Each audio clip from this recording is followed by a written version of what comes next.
ओम श्री परमात्मने नमः। श्री हरि चैनल पर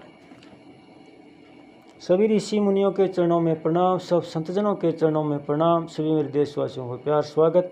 इस वीडियो को आप पूरा सुने। इस वीडियो को सुनने वाले मेरे देश के हर कोने में घरों में बैठी माताएं के चरणों में चरण स्पर्श करता हूँ। बहनों भाइयों को प्यार एवं नमस्कार।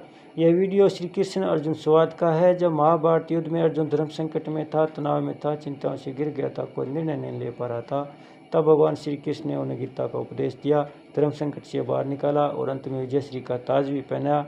इसलिए वीडियो सुनने मात्र से मानसिक तनाव, चिंताग्रस्त शारीरिक तनाव से मुक्ति मिलेगी। इसलिए आप सब श्रोतागण से मेरी विनती है कि इस सुप्रभात में पुण्य का भागीदार बनकर जन कल्याण में अपना सहयोग दें।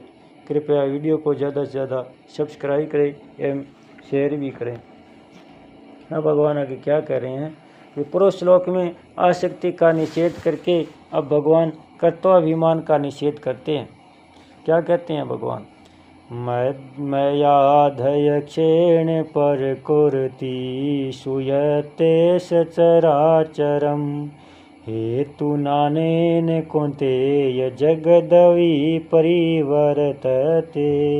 प्रकृति मेरी अध्यक्षता में चराचर सहित संपूर्ण जगत की रचना करती है। हे कुंती नंदन, इसी हेतु से जगत का विविध प्रकार से परिवर्तन होता है।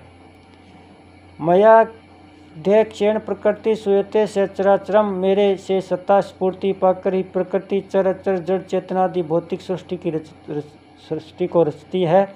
जैसे बर्फ का जमना, हीटर का जलना, ट्राम और रेल का आना जाना, लिफ्ट का चढ़ना उतरना, हजारों मील दूरी पर बोले जाने वाले शब्दों को सुनना, हजारों मील दूरी पर होने वाले नाटक आदि को देखना, शरीर के भीतर का चित्र अल्प समय में ही बड़े से बड़ा हिसाब कर लेना आदि आदि कार्य विभिन्न विभिन्न यंत्रों के द्वारा होते हैं। परंतु उन सभी यंत्रों में शक्ति बिजली की होती है। बिजली की शक्ति के बिना वे यंत्र स्वयं काम कर ही नहीं सकते, क्योंकि उन यंत्रों में बिजली को छोड़कर कोई सामर्थ्य नहीं है। ऐसे ही संसार में जो कुछ परिवर्तन हो रहा है, अर्थात अनंत ब्रह्मांडों में सर्जन पालन और सार स्वर्गादि लोकों में और नरकों में पुण्य पाप के फल का भोग, तरह तरह की विचित्र परिस्थितियाँ और घटनाएं, तरह तरह की आकृतियाँ, वेशभूषा, संवाद, जो कुछ हो रहा है वह सब का सब प्रकृति के द्वारा ही हो रहा है। पर वास्तव में हो रहा है भगवान की अध्यक्षता स्फूर्ति से। भगवान की सत्ता स्फूर्ति के बिना प्रकृति ऐसे विचित्र काम कर ही नहीं सकती, क्योंकि भगवान को छोड़कर प्रकृति में ऐसी स्वतंत्र सामर्थ्य ही नहीं है जिससे वह ऐसे ऐसे काम कर सके। तात्पर्य यह हुआ कि जैसे बिजली में सब शक्तियाँ हैं पर वे मशीनों की द्वारा ही प्रकट होती है, ऐसी भगवान में अनंत शक्तियाँ हैं पर वे प्रकृति के द्वारा ही प्रकट होती है। भगवान संसार की रचना प्रकृति को लेकर करते हैं और प्रकृति संसार की रचना भगवान की अध्यक्षता में करती है। भगवान अध्यक्ष है, इसी हेतु से जगत का विविध परिवर्तन होता है। हेतु नाने जगदवि परिवर्तते, वह विविध परिवर्तन क्या है? जब तक प्राणियों का प्रकृति और प्रकृति कार्य शरीरों के साथ मैं और मेरापन बना हुआ है, तब तक उनका विविध परिवर्तन होता ही रहता है। अर्थात सभी कभी किसी लोक में तो कभी किसी लोक में, कभी किसी शरीर में तो कभी किसी शरीर में परिवर्तन होता ही रहता है। तात्पर्य यह हुआ कि भगवत प्राप्ति के बिना उन प्राणियों की कहीं भी स्थायी स्थिति नहीं होती, वे जन्म मरण के चक्र में घूमते ही रहते हैं। गीता 9वें अध्याय का 3रा श्लोक।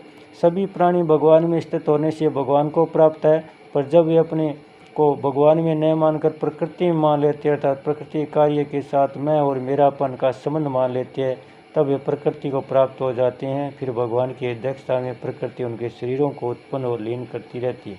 वास्तव में देखा जाए तो उन प्राणियों को उत्पन्न और लीन करने की शक्ति प्रकृति में नहीं है, क्योंकि वह जड़ है। यह समय भी जन्मता मरता नहीं है, क्योंकि परमात्मा सोने समय अविनाशी है, चेतन है, निर्विकार है, परंतु प्रकृति जन्य पदार्थ स्वयं में मेरापन का समझ जोड़कर उनके प्रवश होकर उनको जन्मना मरना पड़ता है, अर्थात नए नए शरीर धारण करने और छोड़ने पड़ते हैं। जगत मात्र की उत्पत्ति, स्थिति और प्रलय जो क्रिया होती है सब प्रकृति से होती है, प्रकृति में होती है और प्रकृति की होती है। परंतु उस प्रकृति को परमात्मा से सत्ता स्फूर्ति मिलती है। परमात्मा से सत्ता स्फूर्ति मिलने पर भी परमात्मा में कर्तव्य नहीं आता। जैसे सूर्य के प्रकाश में सभी प्राणी सब कर्म करते हैं और उनके कर्मों में हित तथा निषिद्ध सब तरह की क्रियाएँ होती है, उन कर्मों के अनुसार प्राणी अनुकूल प्रतिकूल परिस्थितियों का अनुभव करते हैं। अर्थात कोई सुखी है तो कोई दुखी है, कोई ऊंचा है तो कोई नीचा है, कोई किसी लोक में है तो कोई किसी लोक में है, कोई किसी वर्णाश्रम में तो कोई किसी वर्णाश्रम में आदि तरह तरह का परिवर्तन होता है, परंतु सूर्य और उनका प्रकाश ज्यों का त्यों रहता है। उसमें कभी किंचन मात्र भी कोई अंतर नहीं आता। ऐसे ही संसार में विविध प्रकार के परिवर्तन हो रहा है, पर परमात्मा और उन अंश जीवात्मा का ज्यों के त्यों ही रहती है। वास्तव में अपने स्वरूप में किंचन मात्र भी परिवर्तन न है, न हुआ है, न होगा और न हो सकता। केवल परिवर्तनशील संसार के साथ अपना संबंध मानने से तादात्म्य, ममता और कामना करने से संसार का परिवर्तन अपने में होता हुआ प्रतीत होता है। अगर प्राणी जिन भगवान की अध्यक्षता में सब परिवर्तन होता है उनके साथ अपने वास्तविक एकता मान ले, जो कि स्वच्छ दैत, तो भगवान के साथ इसका जो वास्तविक प्रेम है स्वतः प्रकट हो जाएगा। परिशिष्ट भाव है कि भगवान से सत्ता स्फूर्ति पाकर प्रकृति चराचर से संपूर्ण प्राणी की रचना करती है, अर्थात सब परिवर्तन प्रकृति में होता है, भगवान में नहीं। जब तक प्राणियों का प्रकृति के साथ संबंध रहता है तब तक प्रकृति के प्रवस्था के कारण उनमें विविध परिवर्तन होता रहता है, तथा उनकी कहीं भी स्थायी स्थिति नहीं होती, प्रत्युत वे जन्म मरण के चक्र में घूमती रहती।